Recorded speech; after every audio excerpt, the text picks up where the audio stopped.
welcome back.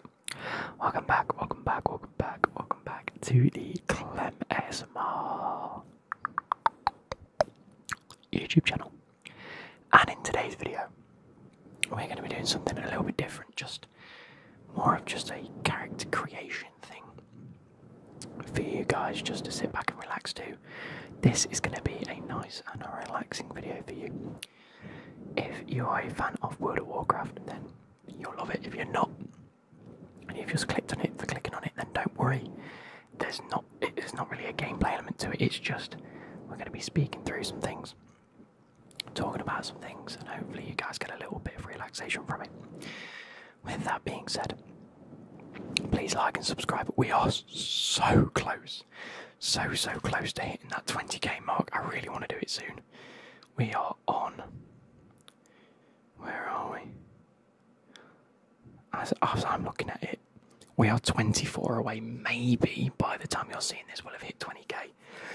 Leave your suggestions down below on what you want for a 20k subscriber special. 20k subscriber special. Now, without further ado, let me show you the interface. So these are my two characters at the minute. I've only got a level 14 and a 6. I do have a level 60 or level 60 something on a different account, but I no longer use that account because it's just complicated things. Basically, on normal World of Warcraft, all my characters are on this account. On WoW Classic, I was on a different account because I didn't have access to the other account because it was still in my mom's name, but we've sorted it now. But I can't get my character back that I'd spent time leveling.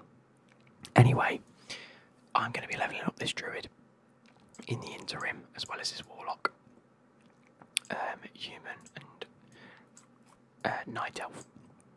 But what I want to do, because World of Warcraft Cataclysm Classic is out, and I'm very much a fan, I enjoyed it. I like Mists of Pandaria, I like Cataclysm, I like Lich King, and the Burning Crusade, so maybe up till Cataclysm are my favourite, and then obviously Pandaria comes after this.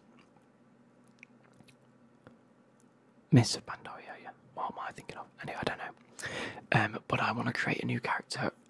I am anticipating some time off. Let's go back to webcam. I'm anticipating some time off in the nearby future because of these operations that I need. So I thought, what better to sink my time or sink my hours into of doing fuck all than playing a little bit of World of Warcraft and trying to level some characters up. I actually have a plan for one or two of these. Let me just take a quick look in this to see whether I got what I wanted to get. In terms of professions, I didn't pick any up. Okay, that is good, because, I mean, I'm not very far into this. I'm only just picking up the gold dust and the large candles from the cobalt mine, Fargo Deep Mine. So, you guys can't see it because I'm not showing you the gameplay. There we go. I'm just going to quickly log out of Stryan. I've got Stryan and Galadriel. I'm going to create a new character. So, this is the crux of today's video. I'm going to be talking through each thing, each faction and race, so Alliance and Horde. I'm going to be talking through each of the different roles. Is it a role? Not a role. Class. It's a class. And then we're going to build our character. So first off, Human has increased spirit, bonus to reputation gains, increased expertise with swords and maces, can break out of speed altering tripping effects. Humans are a young race and thus highly versatile, mastering the arts of combat, craftsmanship and magic with stunning efficiency. The humans' valour and optimism have led them to build some of the world's greatest kingdoms. In this troubled era, after generations of conflict, humanity seeks to rekindle its former glory and forge a shining new future. Dwarf may take on a stone form, increased critical chance with guns, resistant to frost damage, finds additional archaeology fragments and surveying faster, increased expertise with maces. In ages past, the dwarves cared only for riches taken from the earth's depths. Then records surfaced of a godlike race said to have given the dwarves life and an enchanted birthright. Driven to learn more, the dwarves devoted themselves to the pursuit of lost artifacts and ancient knowledge. Today, dwarves Dwarven archaeologists are scattered throughout the globe. I've just realised that in Cataclysm, archaeology came out, didn't it? Which is quite cool. Night Elf, I've already got one of these. May fade into the shadows, more difficult to hit, wisp, form or dead for faster movement. Resistant to nature damage and faster movement while stealthed. 10,000 years ago, the Night Elves founded a vast empire, but their reckless use of primal magic brought them to ruin. In grief, they withdrew to the forests and remained isolated there until the return of their ancient enemy, the Burning Legion. With no other choice, the Night Elves emerged as the last of their seclusion to fight for their place in the New World. Moving on to gnomes. So, dwarves and gnomes start in a similar area. Humans don't, Night Elves don't. Drain have their own, and then we'll move on to Wargan in a minute. But gnomes may escape from speed altering effects, increased mana ball, resistant to arcane damage, engineering skill increased expertise with daggers and small swords. Though small in stature, the gnomes of Casmoden have used their great intellect to secure a place in history. Indeed, their subterranean kingdom, Gnomer. How do you say that? I've never been able to say that. Is it Gnomeregan? Gnomeregan was once a marvel of steam-driven technology. Even so, due to a massive Trog invasion, the city was lost. Now its builders are vagabonds in the dwarven lands, aiding their allies as best they can. The Draenei, dual crafting skill increased, may heal self or others over time. Chance to hit with melee and spells increased, resistant to shadow damage. Driven from their homeworld of Argus, the honourable Draenei fled the Burning Legion for eons before finding a remote planet to settle on. They shared this world with the shamanistic orcs and named it Draenor. In time, the Legion corrupted the orcs who waged war and nearly exterminated the peaceful Draenei. A lucky few fled to Azeroth, where they now seek allies in their battle against the Burning Legion. And then new to Cataclysm, even though it's not new because everyone knew what was coming in Cataclysm, is the Wargan, which you can see a human and wolf variant. Now, if you know the lore of this, you basically play as a human trying to get rid of the Wargan, then you get bit. Then you realise that the Wargan aren't nasty creatures, they're just altered versions of yourself. Some, anyway, most. The character you play. Can periodically move quickly. Critical chance increased. Resistant to nature and shadow damage. Skinning, skill and speed increased. Now that's quite cool because I'm currently doing tailoring with my Druid, but I might get the Wargan to do tailoring instead. If that's better, that's cool. The Wargan were first unleashed upon the Eastern Kingdoms by Archmage Arugel during the Third War, primarily used as a weapon against the Scourge. The beasts soon proved to be a burden greater than the humans of Lordaeron could bear. A mysterious curse began to spread among those who fought alongside the Wolfmen, causing them to become Wargan themselves. The curse rapidly spread as it reached Juneas, trapping its inhabitants behind the very walls built to protect them. The survivors of the curse now seek to find a new fate with their people, their destiny unwritten. And that is the Alliance. They are the good people, or the light side. Horde are more the dark side, as you can tell. So, Orc. May enrage to increase damage, resistant to stun effects. Damage done by pets increase, that's kind of cool. So if you've got a hunter or a warlock that come with certain things, it makes sense. Increased expertise with axes and fist weapons. The Orc race originated on the planet Draenor, a peaceful people with shamanic beliefs. Anyway, they were enslaved by the Burning Legion and forced into war with the humans of Azeroth. Although it took many years, the Orcs finally escaped the demon's corruption and won their freedom. To this day, they fight for honour in an alien world that hates and reviles them. So they just want their freedom. The Undead can remove fear, sleep and charm, may consume corpses to regain health and mana. Underwater breathing increased and resistant to shadow damage. Free of the Lich King's grasp. The Forsaken seek to overthrow his rule, led by the Banshee Sylvanas. They hunger for vengeance against the Scourge. Humans, too, have become their enemy. Relentless in their drive to purge all undead from the land, the Forsaken care little even for their allies. To them, the Horde is merely a tool that may further their dark schemes. Tauren, cow people, look at them, big cows, may stomp, stunning nearby opponents. Maximum health increased, herbalism skill and speed increased, resistant to nature damage. Always the Tauren strive to preserve the balance of nature and heed the will of their goddess, the Earth Mother. Recently attacked by murderous centaur, the Tauren would have been wiped out, save for a few chance encounter with the orcs who helped defeat the interlopers. To honour this blood debt, the Tauren joined the Horde, solidifying the two races' friendship. Nice. Goblin, again, new with Cataclysm. We do love a Goblin. Can rocket jump forward, can launch rockets at enemies, receives vendor discounts, can periodically summon a personal bank. Haste increased, alchemy skill and potion healing increased, which is very important for Cataclysm if you didn't know. There's some things, I'm not going to go Horde, I'm probably going to go Wargan, but yeah, I might swap my Druid to alchemy. Yeah, it really makes no difference anyway, and get skinning up with them anyway.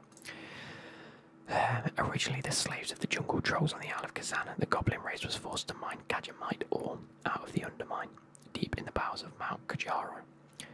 Unbeknownst to anyone at the time, the mineral had magical properties that caused the goblins to rapidly increase in both cunning and intelligence. Tinkering their own powerful artifacts of engineering and alchemy in secret, the goblins overthrew their troll oppressors, taking over the island that they now call home. Quickly rising to the prominence as masters of mercantilism. Yep. Goblins and their global trade conglomerates dominate all commerce across Azeroth. You will see that as well. The Blood Elves and Draenei, by the way, were introduced in the Burning Crusade. Enchanting skill increased, can restore resources such as mana or energy, may silence nearby opponents and resistant to arcane damage. Let me take a quick sip.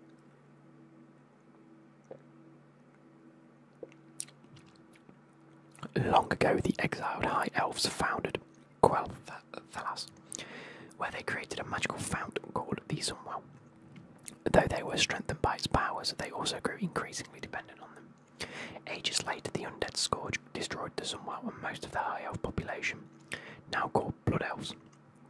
These scattered refugees are rebuilding Quel'Thalas as they search for a new magical source to satisfy their painful addiction. And Troll.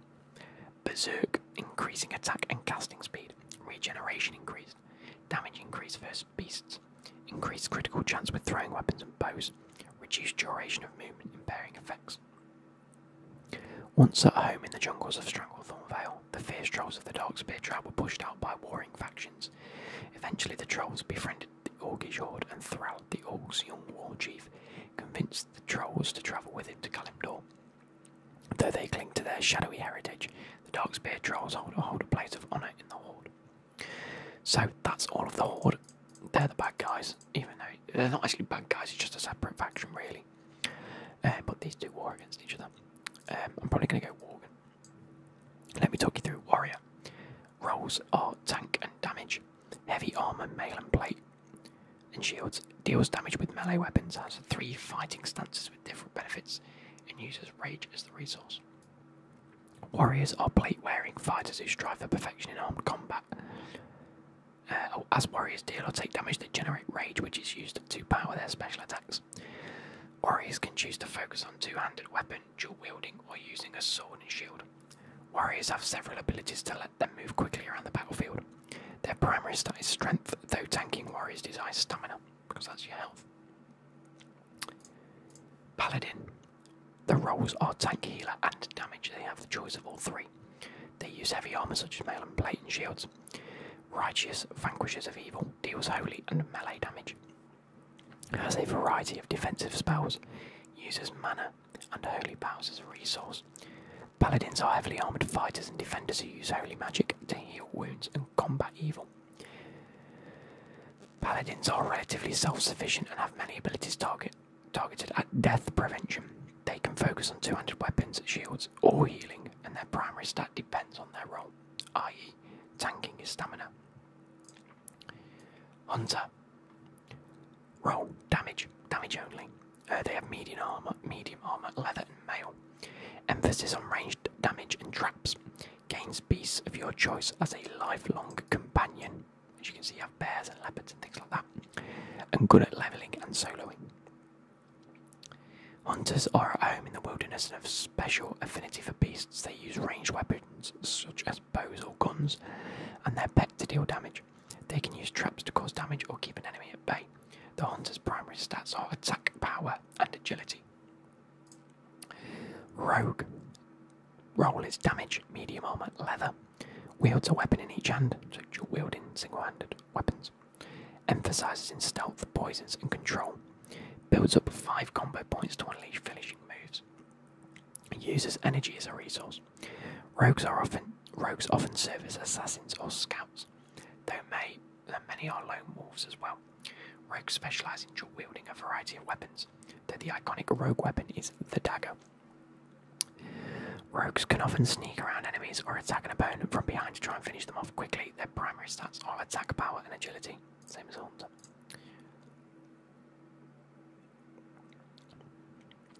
Priests. The roles are a healer or damage, primarily a healer. They have light armor such as cloth. They heal damage with holy magic, or they can cause damage with shadow magic, and they use mana as a resource. Priests are well-rounded healers with a variety of tools, however they can also sacrifice their healing to deal damage with shadow magic. Within society, priests act as the spiritual leaders of their respective races. The priest's primary stats are spell power, intellect, and spirit if it's healing. Death Knight, these are a bit different. They start at level 55 because they are the former servants of a Lich King. They can tank or do damage. They have heavy armor such as plate armor. They combine melee combat with spells, diseases, and undead minions, and use runes and runic power. I'm not really going to go into this because it's a bit different, and I'm probably not going to get a Death Knight straight away. So, moving on. Shaman. Their roles are healer or damage. They have medium armor, leather. They can use mail, and they do have the ability to use shields. They invoke powers of the 4 elements, and they use totems to buff, heal, or deal damage. They can temporarily enchant weapons with spells, and they use mana as a resource. The shaman use the power of the elements to enhance their weapon, damage, or spells. Shamans summon totems in combat. Small objects that can buff, heal, or cause damage to enemies. A shaman often acts as spiritual leaders in tribal communities. Their primary stat depends on their role. The mages. So a mage. The role is damage. They have light armor, cloth. They can deal frost, fire, or arcane magic damage. Frost, for example, will slow enemies down primarily. They can polymorph their enemies or freeze them to the ground. And they can teleport to cities and conjure food and water. They use mana as a resource.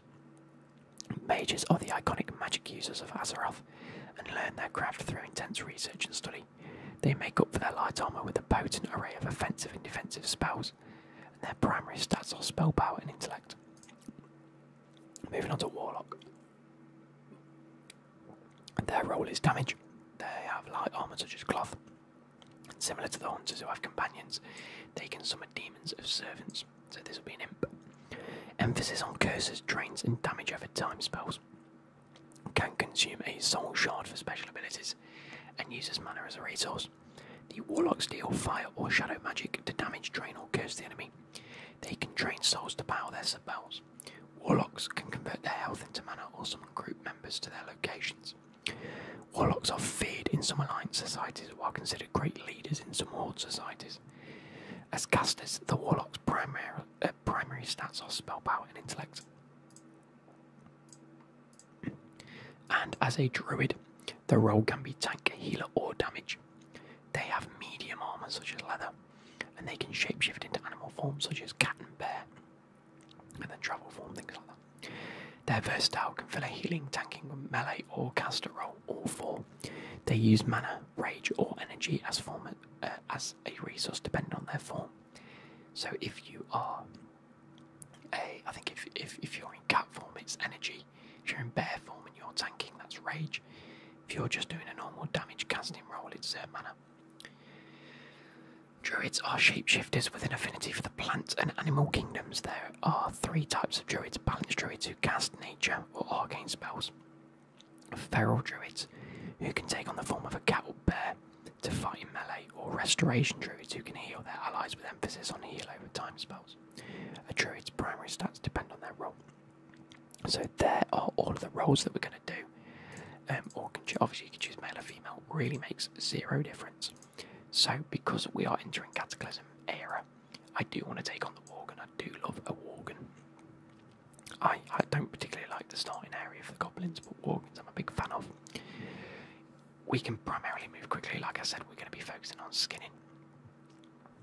So that's what we want to do, and I want to be a hunter.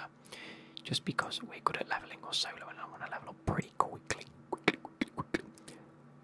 And we have a companion, we have a beast. So, past that, I'm going to move me up to here. And we're going to focus on building it. So, male or female? I have 1 male and 1 female at the minute, so it doesn't make much difference. I'll go female, why not? Let's go for that. Can we zoom in? No. I can't like that face. I mean, it changes the eyes.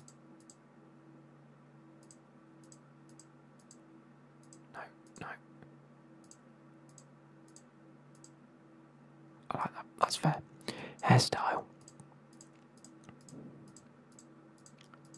I do love long hair. Where's the longer hairstyles? There we go.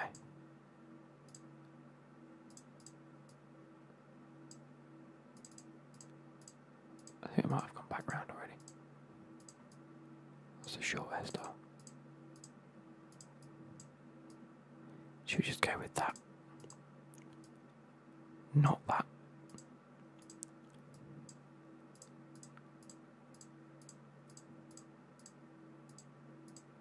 How many are there? We'll go with that one. I quite like that one. Hair colour. What's gone off over there? Oh, black might be a vibe. I think hair colour is less important. Black makes sense because I want to make that piercings. Oh, that's quite cool. Just an eyebrow and a nose piercing. And then we're going to quickly look at the Wargan because you can have different skin colours, but that dark blue was kind of cool. There we go, like a dark colour is kind of sick. Different face though, I don't like that face. I don't mind that one. It's kind of slick. Hairstyle. Oh, here we go.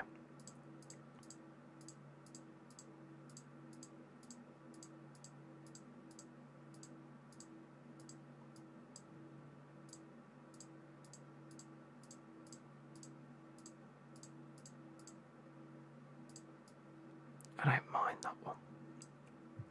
And ears. We'll go with that, why not? I might change the I think that looks sick. I actually really do like that. I like that. Like, if I change her hair colour, does her... No. Doesn't change that hair colour.